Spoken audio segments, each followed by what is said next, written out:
Hello viewers, welcome to my channel. আজকে আমরা এসএলএসটির একটা গুরুত্বপূর্ণ নিউজ আমরা একটা নিউজ পেপারে দেখলাম, যেটা নিয়ে আজকের এই ভিডিওতে আলোচনা করব। যেটা হচ্ছে যে দেখুন, এখানে হেডলাইনটা যেটা দেওয়া হয়েছে যে যোগ্যদের ফেরাতে উদ্যোগী এসএসসি। যোগ্যদের ফেরাতে উদ্যোগী এসএসসি। পুরনো চাকরি বা বিকল্প পথের খোঁজ। পুরনো চাকরিতে যদি ফেরত দেওয়া যায়, পুরনো যে চাকরি তাদের যদি চাকরিতে ফেরানো যায় তাহলে খুব ভালো কথা।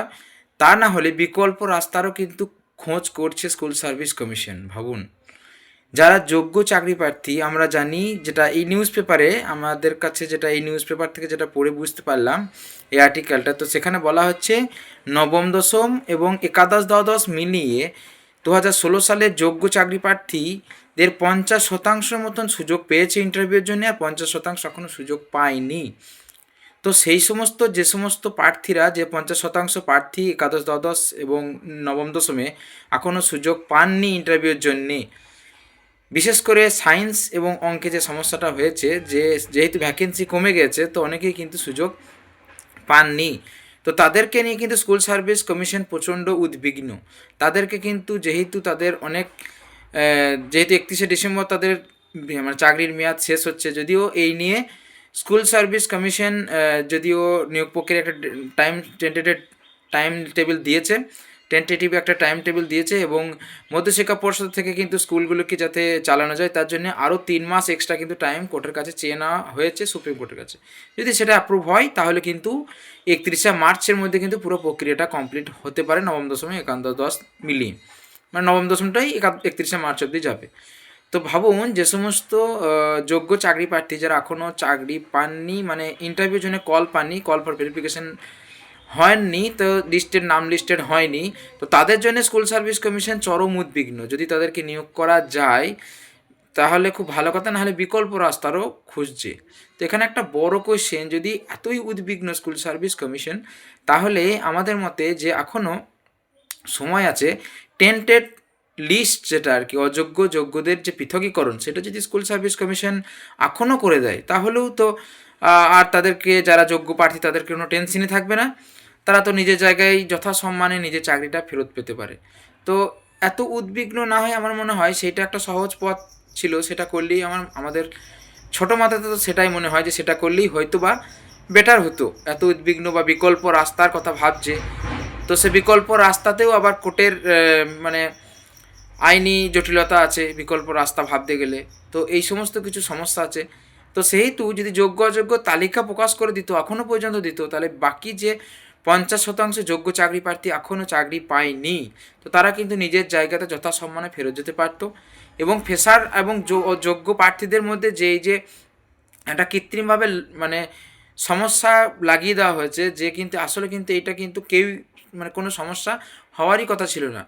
মানে ফ্রেশারদের আলাদা নিয়োগ এবং যোগ্য প্রার্থীদের আলাদা নিয়োগ হওয়াটাই বাঞ্ছনীয় ছিল। যদিও যোগ্য মানে যারা ফ্রেশার ক্যান্ডিডেট তাদের এতদিন ধরে কোনো নিয়োগই হয়নি, যদিও এই বছর একটা নিয়োগ হলো, সেটা ফ্রেশারদের সঙ্গে 10 নম্বর এক্সট্রা, মানে ইন সার্ভিসদের সঙ্গে 10 নম্বর এক্সট্রা দিয়ে পুরো একটা জট পাকিয়ে দেওয়া হলো, যাতে সবার মধ্যেই একটা মানে প্রতিদ্বন্দ্বিতা শুরু হয়ে যায়।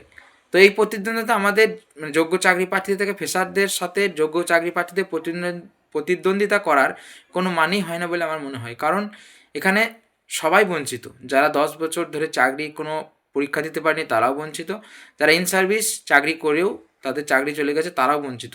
তো দুপক্ষই এখানে বঞ্চিত। তো এদের মধ্যে নিজেদের মধ্যে মানে ঝামেলা করার কোনো মানেই নেই। এখানে যে সমস্যাটা যেখান থেকে তৈরি হচ্ছে, সেই সমস্যাটা যদি মেটানোর ব্যবস্থা হয়, যে তাদের যদি যোগ্য অযোগ্যদের ক্যান্ডিডেটদের যদি লিস্ট পাবলিশ করে দেওয়া হয়, ঠিক আছে, বা দুটো প্যানেল যদি আলাদা করে দেওয়া হয়, তাহলে এই সমস্যাটা লাগবে না এবং যে যার মতন যোগ্যতা অনুসারে ফ্রেশাররাও চাকরি পাবে এবং যারা চাকরি করতেন ইন সার্ভিস টিচার তারাও কিন্তু যথাসম্মানে তাদের নিজের চাকরিটা ফেরত পেতে পারতো। কিন্তু সেরকম কিছু ভাবছে না school service commission. School service commission এখন ভাবছে, দেখুন এখানে একটা এক নজরে শর্টকাটে কয়েকটা পয়েন্ট দেওয়া হয়েছে। সেখানে কিন্তু দেওয়া হয়েছে, দেখুন 1 নম্বরে বলেছে এসএসসি প্রস্তাবিত নিয়োগ যদি আদালত অনুমতি দিলে নিয়োগ প্রক্রিয়া শেষ হবে আগামী বছর মার্চ মাসে, যেটা বললাম নবম দশম। দ্বিতীয় পয়েন্টে বলেছে, দেখুন নবম দশম একাদশ দ্বাদশ মিলিয়ে ইন্টারভিউ তালিকায় 50%-এর বেশি যোগ্য চাকরিহারা কিন্তু মানে ডাক পেয়েছে, এখনও কিন্তু তাহলে 50% ডাক পায়নি, তাহলে তাদের কী হবে। 3 নম্বর পয়েন্টে বলছে নথি যাচাই করে যোগ্যতা খতিয়ে দেখার কাজ চলছে। 4 নম্বর পয়েন্টে যেটা বলেছে, দেখুন এখানে যেটা সার্কেল করা আছে এটা ভয়ানক, যে নতুন তৈরি শূন্যপদে যোগ্যদের সুযোগ দেওয়ার কথা ভাবছে। নতুন শূন্যপদ, যদি আমরা ফ্রেশাররা যাদের বারবার আন্দোলন করছে এবং 18 তারিখে 18 ডিসেম্বর একটা বড় আন্দোলন আছে, তো বারবার ফ্রেশাররা আন্দোলনের একটা দাবি যে 1 লাখ ভ্যাকেন্সি চাই, 10 নাম্বার ক্যান্সেল করতে হবে। যে দাবি দাওয়াগুলো আছে তার মধ্যে একটা মুখ্য দাবি ছিল যে ভ্যাকেন্সি ইনক্রিজ করা, 1 লাখ ভ্যাকেন্সি ইনক্রিজ করা। তো 1 লাখ হোক বা যতটা সম্ভব ভ্যাকেন্সি ইনক্রিজ করা কিন্তু ফ্রেশারদের কিন্তু দাবি, অনেকটা যতটা সম্ভব বেশি সংখ্যক কিন্তু ইনক্রিজ করা, ভ্যাকেন্সি ইনক্রিজ করার দাবি কিন্তু ফ্রেশাররা প্রথম থেকে উঠিয়ে আসছে। তো তখন কিন্তু স্কুল সার্ভিস কমিশনের কিন্তু কোনো রকম উদ্বিগ্নতা সেই মানে আন্দোলন থেকে উঠে আসছে না।